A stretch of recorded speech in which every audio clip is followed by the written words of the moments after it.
그녀의 머리카락은 세상에서 가장 아름다웠습니다. 남자들이 돌아보았고 여자들이 부러워했습니다. 하지만 어느 날 그 머리카락이 전부 뱀이 되었습니다.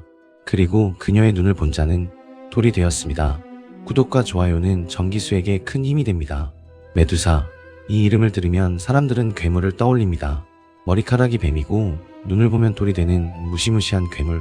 하지만 메두사는 처음부터 괴물이 아니었습니다. 오비디우스는 변신 이야기에서 이렇게 기록했습니다. 메두사는 아름다운 처녀였습니다.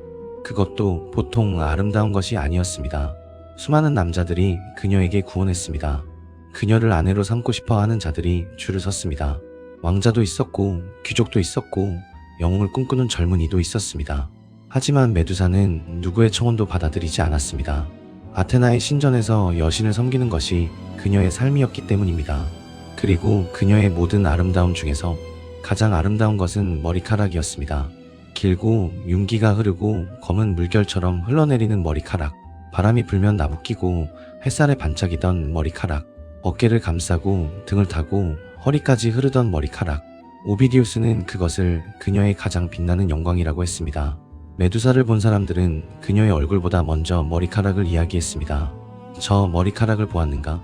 신들조차 부러워할 것이다. 이 머리카락이 나중에 뱀이 될 줄은 아무도 몰랐습니다. 메두사에게는 두 자매가 있었습니다. 스테노와 에오리알레. 이 세 자매를 고르고 자매라고 불렀습니다. 바다의 노신 포르키스와 바다의 괴물 케토 사이에서 태어난 딸들이었습니다. 세 자매 모두 바다의 피가 흐르고 있었습니다. 하지만 세 자매 사이에는 결정적인 차이가 있었습니다.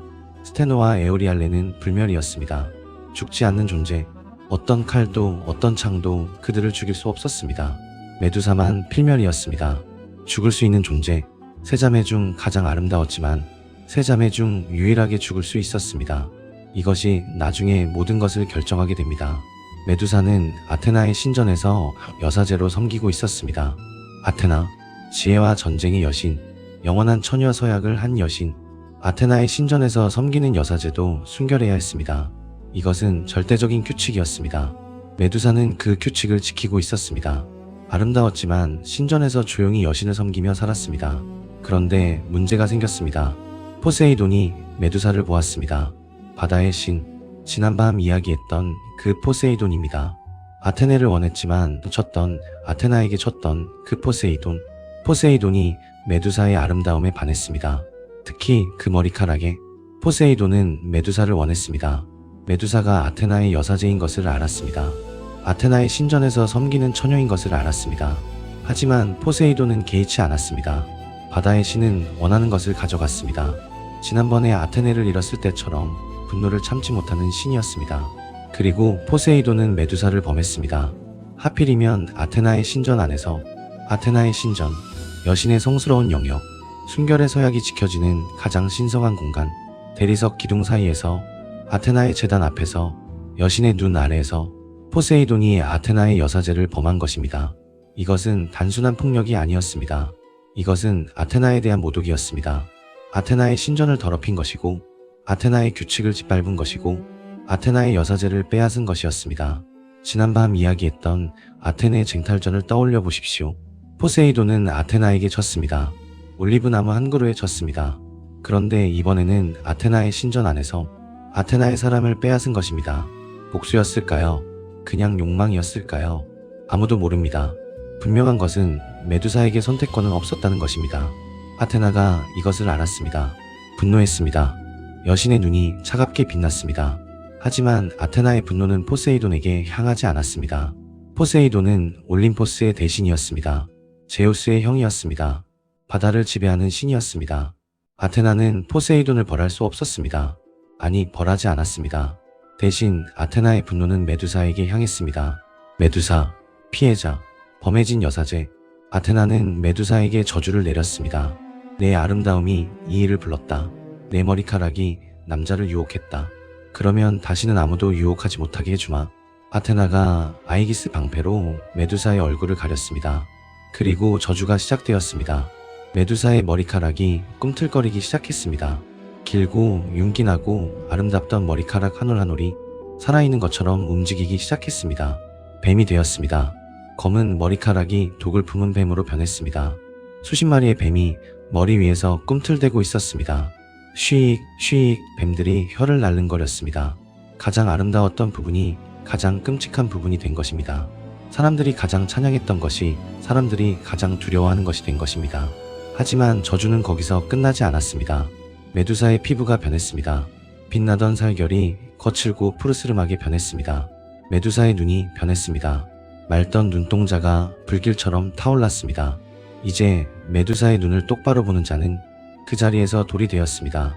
살아있는 사람이 순식간에 돌 조각상이 되는 것입니다. 표정 그대로 자세 그대로 돌이 되어 영원히 굳어버리는 것입니다. 비명을 지르다가 돌이 된 자는 비명의 표정으로 영원히 남았습니다. 아름다움으로 모든 시선을 끌었던 여인이 이제는 눈을 마주치는 것만으로 사람을 죽이는 괴물이 되었습니다. 사랑받던 여인이 두려움의 대상이 된 것입니다. 구원자들이 줄을 섰던 여인 곁에는 이제 아무도 없었습니다. 메두사는 세상 끝으로 쫓겨났습니다. 서쪽 끝 오케아노스 너머 태양이 닿지 않는 어둠의 땅, 안개가 끝없이 깔려있고 생명의 기운이 없는 곳, 그곳에 동굴 하나가 있었습니다. 메두사의 집이 되었습니다. 두 자매 스테노와 에오리알레가 메두사 곁에 남았습니다. 불멸의 자매들은 필멸의 동생을 버리지 않았습니다. 비록 괴물이 되었어도 동생은 동생이었습니다. 하지만 메두사 주변에는 아무도 다가오지 못했습니다. 눈을 보면 돌이 되니까. 메두사의 동굴 앞에는 돌 조각상들이 늘어서 있었습니다. 원래는 살아있는 사람이었습니다. 길을 잃고 들어온 나그네, 보물을 노린 모험가, 영웅이 되려던 젊은이들, 괴물을 처치하겠다고 나선 전사들, 모두 메두사의 눈을 보는 순간 돌이 되었습니다. 공포에 질린 표정 그대로, 칼을 든 자세 그대로 돌이 되어 서 있었습니다. 동굴 앞의 돌 조각상은 해가 갈수록 늘어났습니다. 메두사는 외로웠을까요? 한때 아름다워서 모든 남자가 원했던 여인, 지금은 눈을 마주칠 수조차 없는 괴물, 아테나의 신전에서 조용히 여신을 섬기던 여사제, 지금은 세상 끝 어둠 속에서 뱀머리카락의 쉬익 소리만 들으며 사는 괴물, 물에 비친 자기 얼굴을 볼 수 있었을까요? 본다면 어떤 기분이었을까요? 한때 가장 아름다웠던 얼굴이 가장 끔찍한 얼굴이 되어 있는 것을. 그런데 이상한 것이 있었습니다. 왜 아테나는 포세이돈이 아니라 메두사에게 벌을 내렸을까요? 신전을 더럽힌 것은 포세이돈이었습니다. 메두사를 범한 것도 포세이돈이었습니다. 메두사는 피해자였습니다.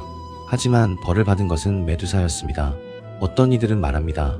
아테나가 포세이돈을 벌할 힘이 없었다고, 올림포스의 대신에게 지혜의 여신이라 해도 손을 댈 수 없었다고. 또 어떤 이들은 말합니다.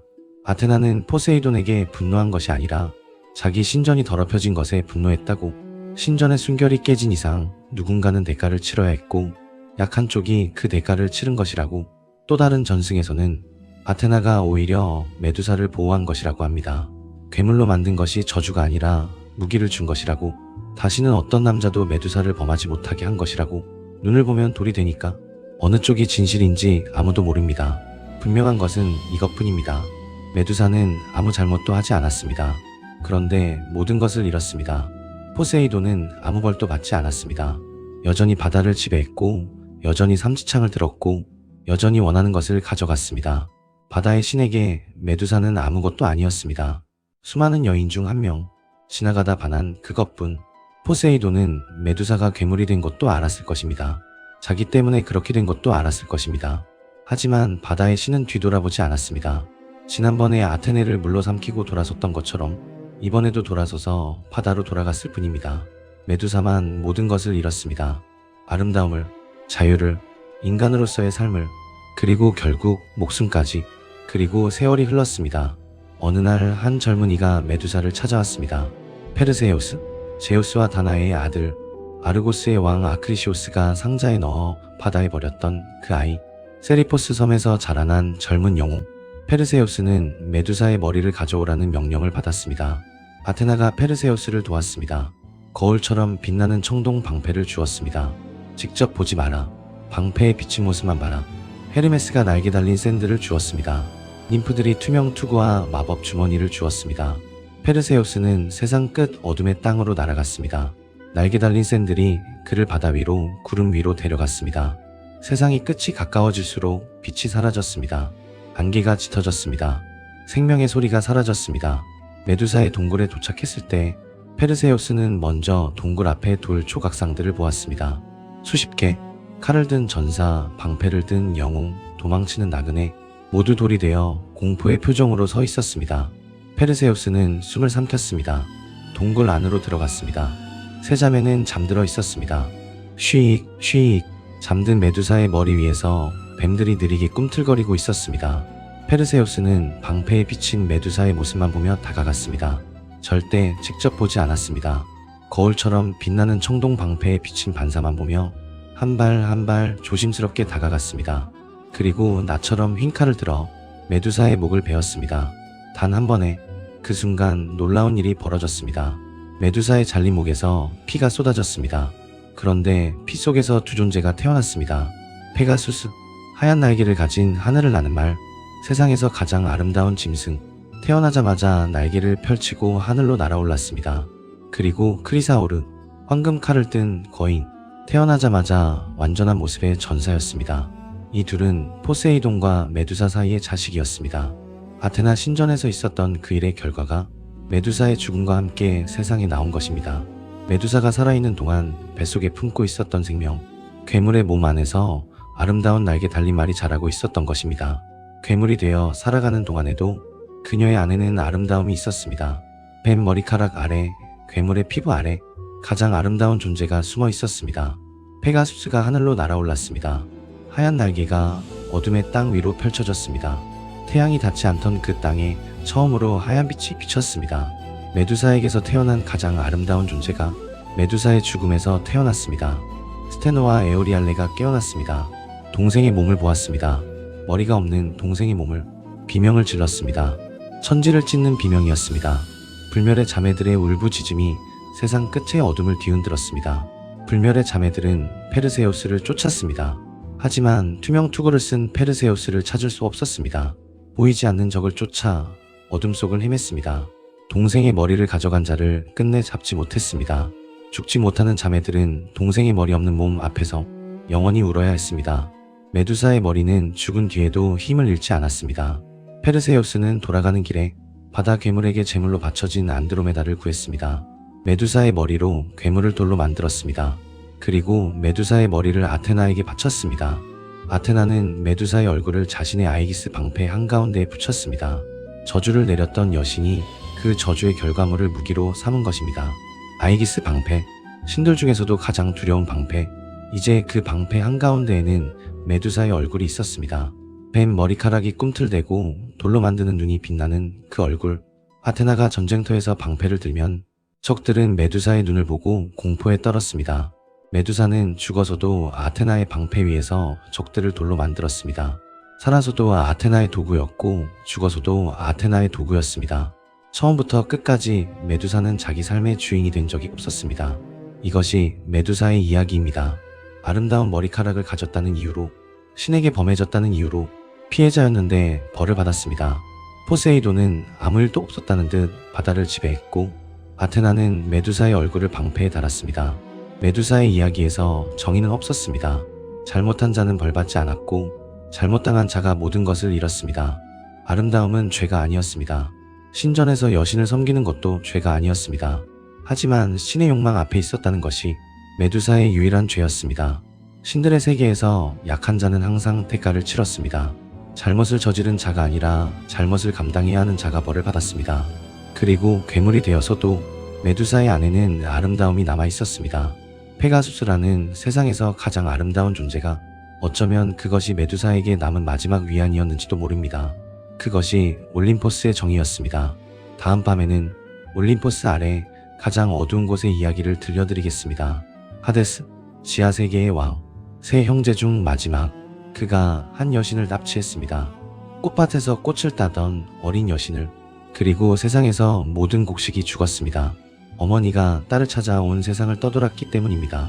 오늘 밤 정기수야와는 여기까지입니다. 구독과 좋아요는 정기수에게 큰 힘이 됩니다. 알림을 켜두는 것도 잊지 마십시오. 안녕히 주무십시오.